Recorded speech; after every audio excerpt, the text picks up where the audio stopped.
Hello everyone, আশা করি সবাই ভালো আছেন। সাথে রয়েছে আমি তানজিল রহমান। এসকে তানজিল রহমান ইউটিউব চ্যানেলের পক্ষ থেকে সবাইকে জানাই স্বাগতম।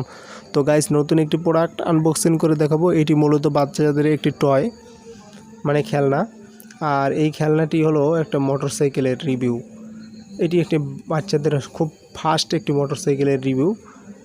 খুব সুন্দর একটা কিউট একটা মোটরসাইকেল। আর এর গতি সম্পর্কে গাইস কি আর বলবো, খুব ফাস্ট একটি মোটরসাইকেল। আপনারা এটা কিনতে পারেন দারাজ থেকে মাত্র 14 টাকায়। আমি ভিডিও ডিসক্রিপশন বক্সে লিংক দেওয়া থাকবে, আপনারা চাইলে সেখান থেকে এই প্রোডাক্টটি বাই করতে পারেন। তো দেখুন, আমি এখান থেকে ঘষে ছেড়ে দিলাম, যেটা খুব দ্রুত চলে। আর এই যে মোটরসাইকেলটি রয়েছে, এটা বাচ্চাদের একটা বেস্ট খেলনা হতে পারে। আপনারা চাইলে এটাকে এখনই অনলাইন থেকে অর্ডার করে নিতে পারেন। এছাড়াও বিভিন্ন শপিং মলগুলোতে এরকমের ফাস্ট মোটরসাইকেলগুলো দেখতে পাওয়া যায়। যদি ভিডিওটা ভালো লাগে তাহলে অবশ্যই আমাদের চ্যানেলটি সাবস্ক্রাইব করে আমাদের চ্যানেলের পাশে থাকুন। আজ এই পর্যন্তই।